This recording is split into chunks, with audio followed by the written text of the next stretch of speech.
그 금융 결정하면 약간 좀 제 입장에서 좀 딱딱합니다. 그리고 좀 무섭고 뭐 이렇습니다. 오늘 뭐 박사님도 계시고 연구원님 계시고 그럼 제가 어떻게 발표를 해야 되는 게 맞을까라고 보면 이렇게 아주 화려하고 멋있는 정찬이 있는데 그 중에 독특한 에피타이저 하나씩은 필요하잖아요. 중간에 딱 제가 적당할 것 같다라는 생각을 합니다. 왜냐하면 저는 좀 재밌게 발표를 해야 이게 또 직성이 풀리는 스타일인데 오늘 잠깐 한 1시간 10분 정도 하는 게 적당한데 한 25분에 줄여서 발표를 하도록 하겠습니다. 저는 마이클 체인의 남윤호고요. 주식회사 핑거 패밀리에서 메타버스 총괄을 하고 있습니다. 됐습니다. 핑거는 23년 정도 된 금융 IT 회사고요. 상장을 2003년 전에 해서 이제 3년차 상장사고요. 저는 거기서 이제 블록체인 크립토 쪽을 하고 있는 자회사를 대표로 하고 있습니다. 다양한 사업들을 하고 있는데요. 대표적인 케이스로 최근에 이제 굉장히 핫한 주식회사 핀테크가 마이데이터 라이센스를 갖고 있어요. 그래서 아마 기존에 대출 받으신 거 해보면 이제 카카오나 이쪽에서 대출 간편화 서비스 할 때 비정형 데이터들을 모아서 제공하는 그런 어떤 서비스를 해왔었고요. 최근에 마이데이터 사업을 진행하고 있고 또 주식회사 핀거는 기존에 이제 지금 하고 계시는 스마트 뱅킹이 있지 않습니까? 그 대부분 다 저희가 만들거나 운영하고 있는 거라고 보시면 됩니다. 그래서 그렇게 만들어서 한 작년 매출 한 950억 정도 했으니 아마 6개 메이저 은행들은 저희가 거의 구축 및 운영을 하고 있다고 보시면 되고요. 저는 이제 2018년도에 블록체인 크립토 쪽에 관심을 갖고 이쪽으로 이제 해서 한 4년 동안 아주 척박한 길을 걷고 있습니다. 최근에 이제 근데 한국 인도네시아 쪽에 한 회원 33만 정도 되는 어떤 블록체인 서비스를 운영하고 있고요. 최근에 독도버스라는 아이디어를 이제 핑거에 제안을 해서 현재 독도버스랑 같이 운영하고 있습니다.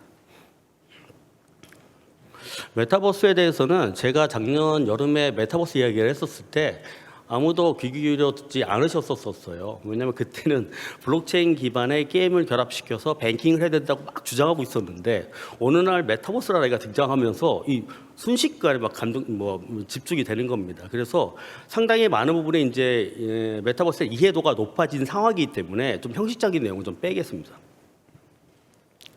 제가 2010년도 1월에 뭐 하나 했는데요. 그게 뭐냐면 왼쪽에 있는 것이 이제 대한민국 최초의 스마트 뱅킹인 IBK 스마트 뱅킹이고 오른쪽이 바로 연달아서 만들어진 신한 S뱅크입니다. 당시에 제가 넷마블이라는 게임 회사에서 그만두고 모바일 쪽에 뭔가 해보고 싶었는데 애플에서 아이폰을 만든다는 얘기를 들었어요.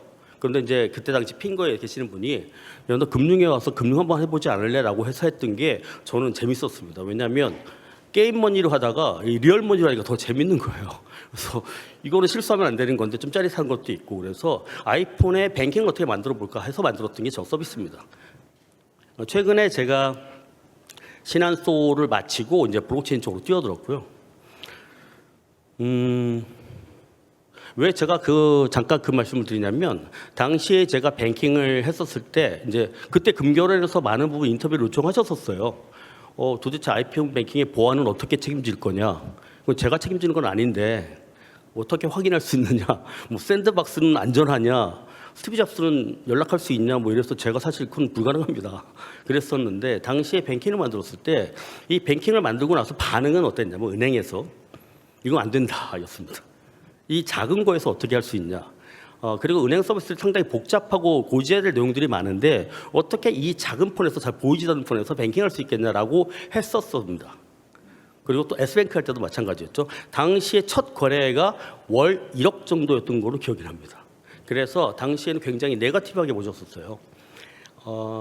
세월이 흘러 지금은 이제 인터넷으로 뱅킹 안 하죠. 거의 안 하고 스마트폰으로 다 하고 있는데 제가 블록체인 크립토 쪽에 와서 이 여러 가지 서비스를 하다가 최근에 메타버스 얘기하면 역시 그때처럼 부정적인 얘기가 더 많습니다. 뭐 블러핑 심하다, 어뷰징이 많다, 문제가 있다, 제도권에 들어오겠냐 마냐 뭐 여러 가지 이슈들이 있는데 저는 약간 그때 그 느낌을 갖고 있고요. 그렇지만 좀 더 강력한 뭔가 모멘텀이 있을 것이다라고 믿고 있습니다. 뭐 아시겠지만 메타버스는 뭐 최근에 이제 페이스북이 이름도 바꿀 정도로 모두가 주목을 하고 있는 상황이죠.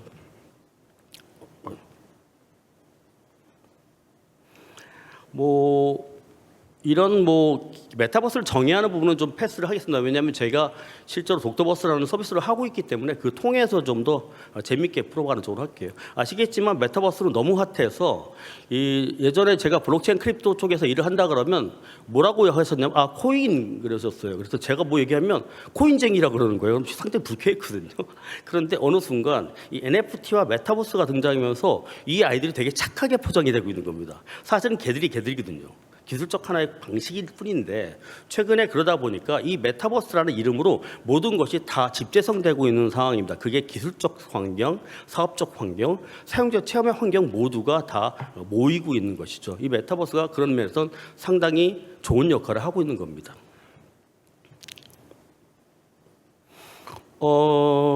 특히 재밌는 게 뭐냐면 이 메타버스를 바라보는 여러 가지 이제 시각들 중에 하나가 뭐냐면 예전에는 메타버스 그냥 게임이었어요.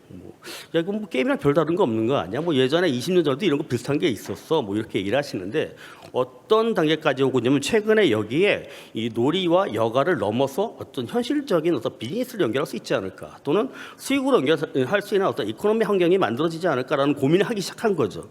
그래서 실질적으로 상당 부분 많은 서비스들이 적용이 되고 있습니다. 저희가 뭐 그 중에 하나가 될 수 있겠죠.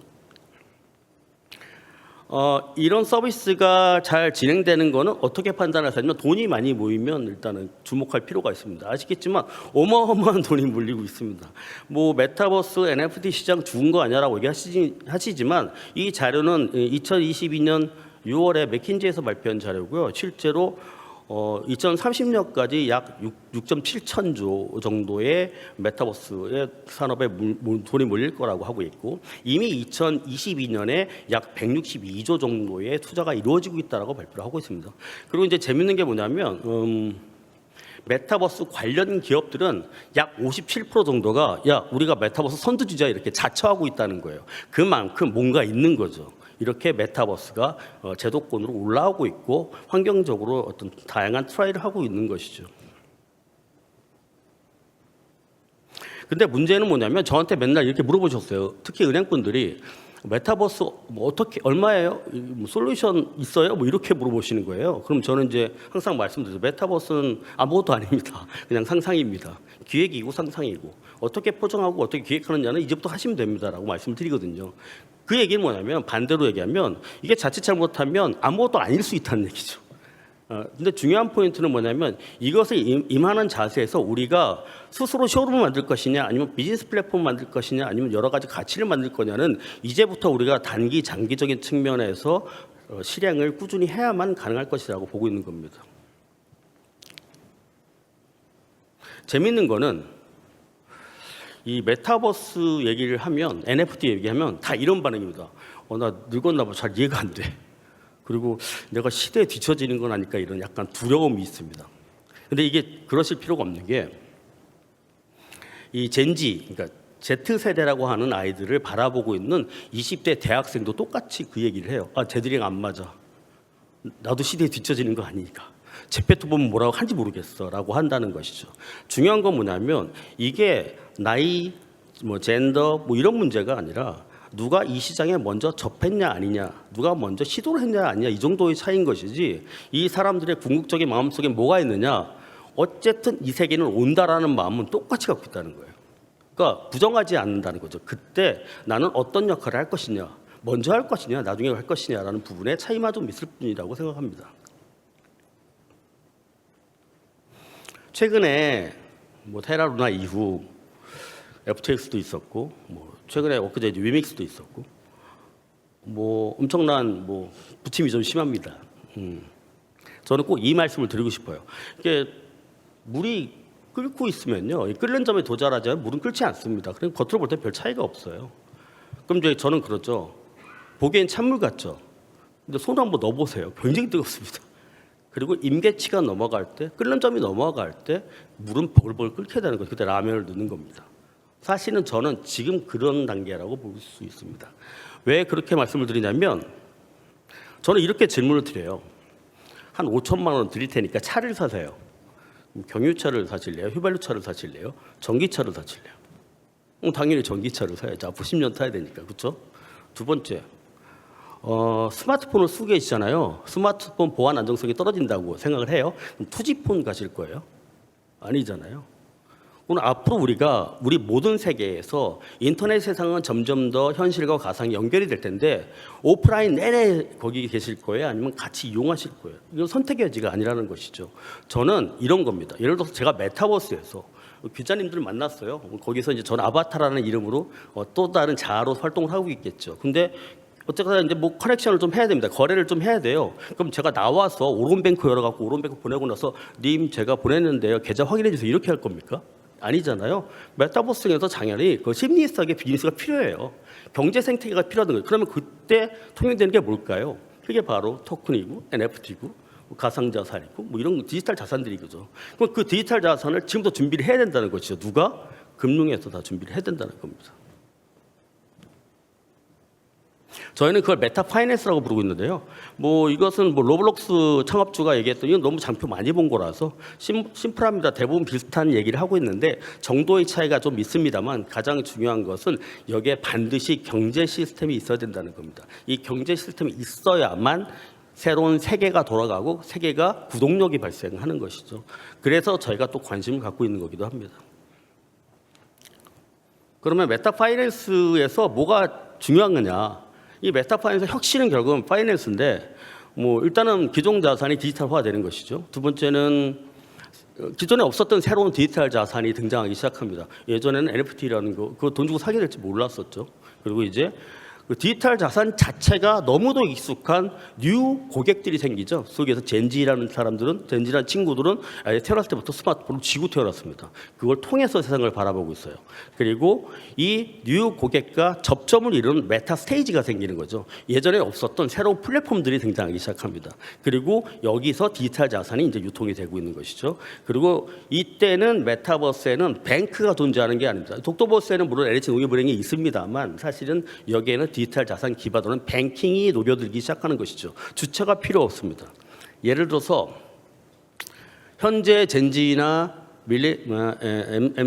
MZ 세대를 얘기하면은 기존 시중은행을 잘 모릅니다. 배구단 뭐 이런 얘기하는 사람도 있어요. 이 은행 자체를 잘 몰라요. 너희들한테 뱅크는 누구야? 뭐 토스, 카카오만 얘기합니다.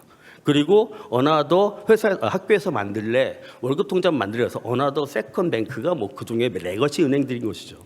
이들한테는 뱅크가 중요하지 않아요. 뱅크가 은행이 어떻게 중요하지 않다는 거죠. 얘들은 뭐냐 금융 거래를 나도 모르게 하고 있는 겁니다. 네이버 페이에서 삼성 페이를 통해서 이렇게 진행하고 있는 것이죠. 그래서 저희는 이제 뱅킹을 해야 된다는 것이고요. 그때는 이제 기존의 플랫폼 뱅킹이 아닌 프로토콜 뱅킹이라고는 새로운 개념들의 어떤 뱅킹 시스템이 도입이 되게 될 것입니다.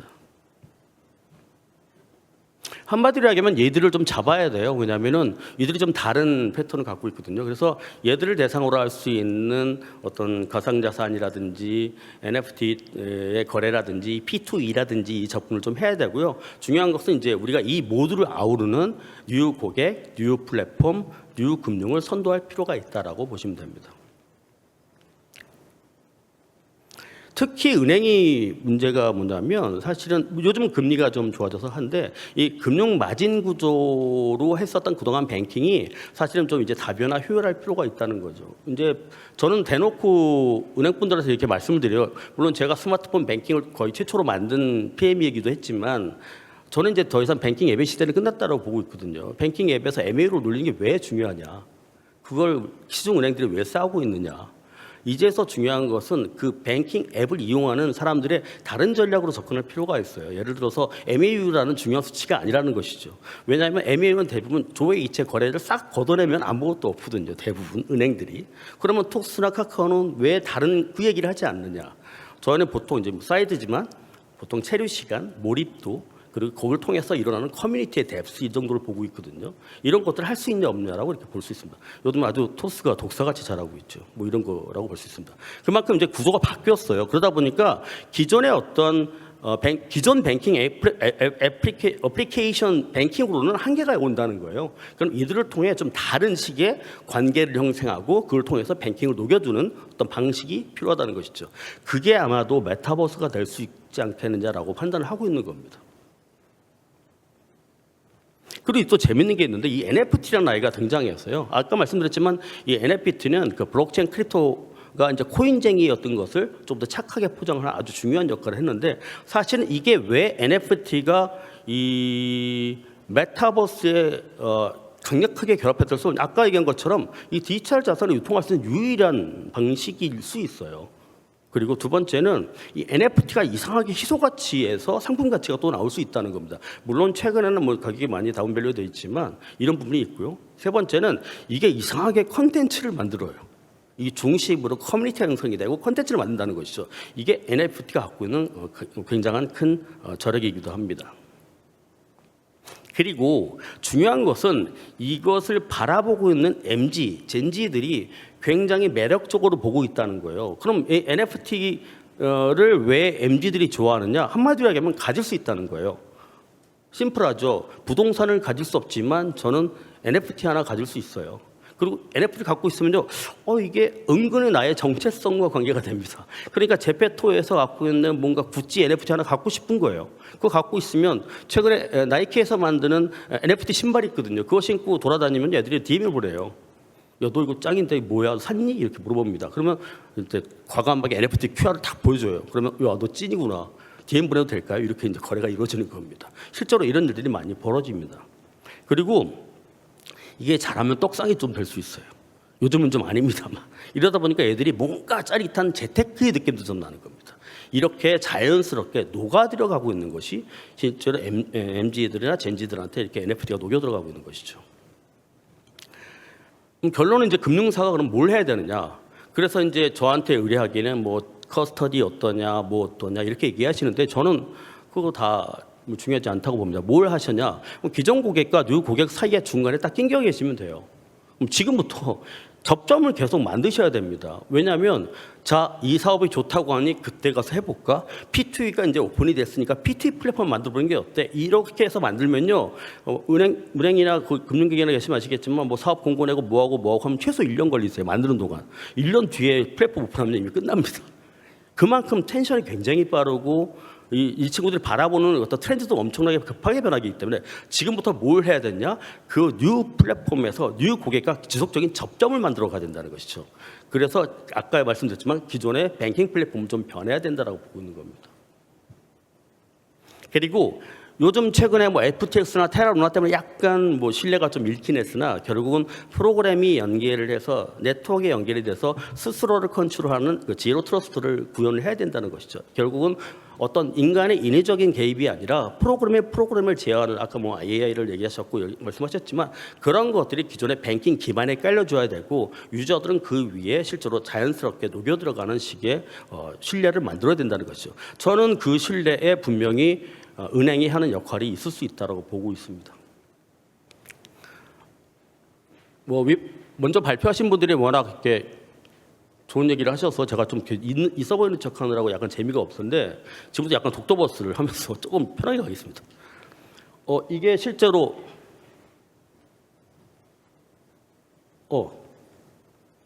이게 동영상 재생인데 한번 눌러주실래요? 가운데? 네, 좋습니다. 독도는 우리 땅, 니네 땅이라고 하지마. 우리는 동의권 있단다. NFT로 가슴 쫙 펴고 어깨 쫙 펴고 모두 들어와 독도버스로. 독도버스 독도 줍줍이야. 줍줍 독도버스. 돌멩이 쓰레기 공병들 줍다 보면 샤이니 코리아. 독도버스 아대박 짭짤하네. 왕대박 독도버스. 또 대박 대한민국 독도버스에서 놀아줘. 이게 저희 그랜드 오픈 8월 15일 날 했거든요. 그때 실제로 모인 사람들이에요. 저 모르는 사람들입니다. 모여서 그때 광장에 한 8,000명 모였고 그날 한 2만 3천 명 정도 모였어요. 그래서 저희 서버가 터졌어요, 사실은. 그래픽 막 줄이고 별 수가 많았는데 최근에 그래도 좀 요번에 그 독도의 날 때 이거는 안 보셔도 될 것 같아요. 독도의 날 때는 조금 이제 노하우가 좀 쌓여서 이번에는 떠지진 않았습니다. 그래서 실질적으로 이렇게 많은 분들이 모여요. 근데 이게 재밌는 게 뭐냐면 실제로 여기 오시는 분들은 그런 댓글을 남기셨어요. 내가 태어나서 대한독립만서 이렇게 외쳐본 적은 처음이다. 뭉클하다라는 표현을 하게 되는 거예요. 그리고 독도에 대해서 다들 전문가가 되셨어요. 왜냐하면 저희가 퀴즈를 내거든요. 퀴즈를 내면 하루에 그 퀴즈 퀘스트를 수행하면요, 저희가 보상으로 포인트를 줘요. 그 포인트를 예치를 하는 겁니다. 이런 어떤 훈련들이 되어 있어요. 그리고 쓰레기를 주시면 되고 돌멩이를 주고 빈병을 주어서 낚이면 그것들을 저희가 재화로 바꿔주는 겁니다. 이렇게 뱅킹이 녹여 들어가는, 게임과 같이 녹여 들어가게 되는 겁니다. 이게 훈련이 돼요. 그러면 지나가다가 저희가 까만 봉다리 쓰레기 봉투가 있는데 지나가다 쓰레기 봉투에서 막 죽고 싶어져요.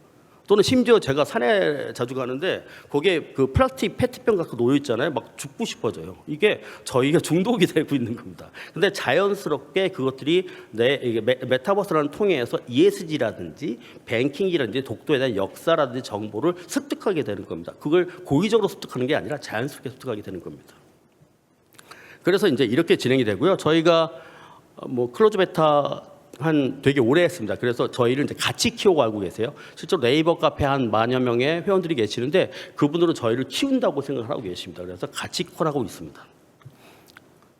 저희가 이 10월 말에 현재 회원이 한 19만 명 정도 됐고요.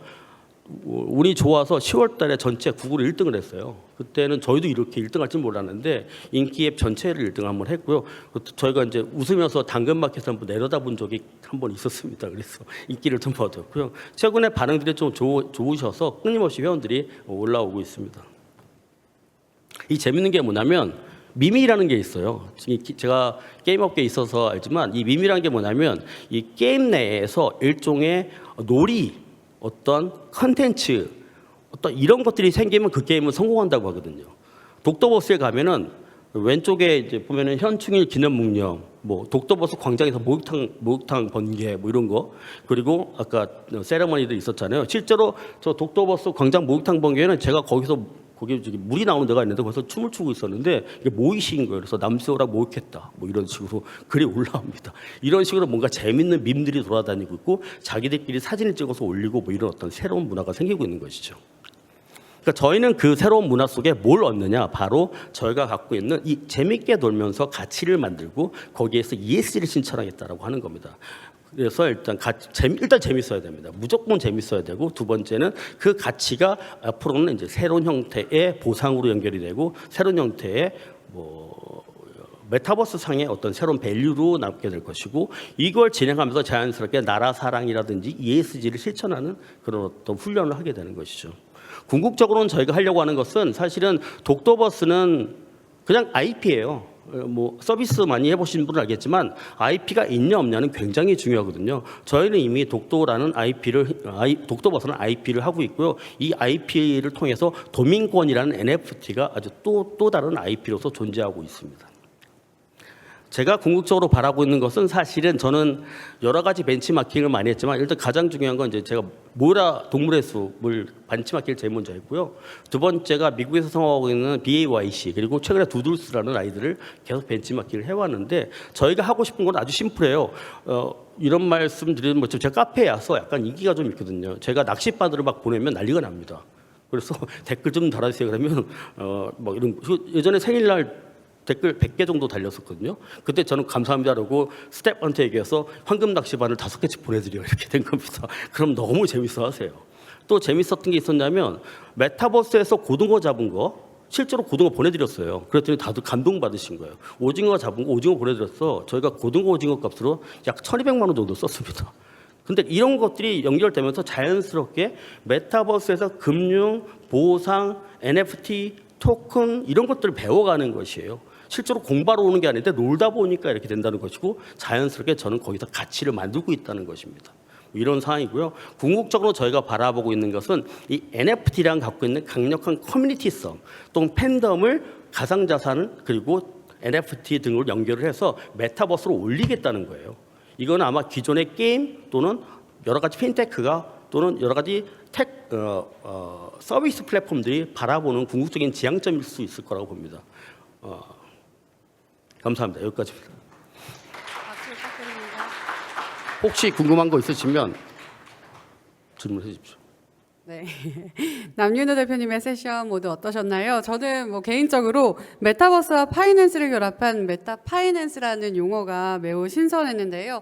앞으로 사람들 사이에서 자주 사용하게 되지 않을까라는 생각을 하게 됐습니다. 또 메타버스를 실제로 구현하는 현장에서 활동을 하고 계셔서 그런지 정말 생동감 넘치게 메타버스를 잘 표현을 해 주신 것 같습니다.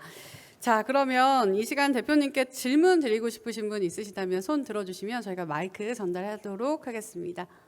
네, 손 들어주셨는데요. 마이크 전달 부탁드릴게요. 대표님 그 메타버스에 관한 인사이트 있는 강연 잘 들었습니다. 저는 그냥 좀 지엽적인 질문 같은데요. 네. 아까 플랫폼 뱅킹에서 프로토콜 뱅킹으로 간다라는 말씀을 하셨는데 네네. 그 좀 개념이 어떤 것인지 조금 더 듣고 싶습니다. 사실 개념적으로는 좀 어려운 얘기일 수 있는데요. 예전에는 주체라는 것이 명쾌했고 플랫폼의 주체가 또 명쾌했고 노드의 주체가 명쾌했었습니다. 근데 최근에 블록체인 기반의 크립토 환경에서는 사실 그게 중요하지는 않거든요. 사실은 그게 중요하지 않다 보니까 어떤 갇혀 있다라는 느낌보다는 그 프로토콜들이 막 연결돼 있다는 느낌이에요. 일종의 프로그램들이 촘촘하게 연결돼 있다는 느낌이 겁니다. 근데 아까 RPA 같은 경우는 어떤 플랫폼에서 주최하는 API를 통해서 구현하는 것이잖아요. 사실은 지금은 블록체인 쪽에서 예를 들어서 뭐 GitHub에 올라가 있거나 또는 이렇게 오픈에 되어 있는 아이들을 자기들이 연결하는 거예요. 여기 그 이더리움 베이스가 됐든 어떤 베이스가 됐든 그게 디파이가 됐든 CFI가 됐든 퍼블릭하게 연결된 부분에 생태계를 스스로 연결해가는 겁니다.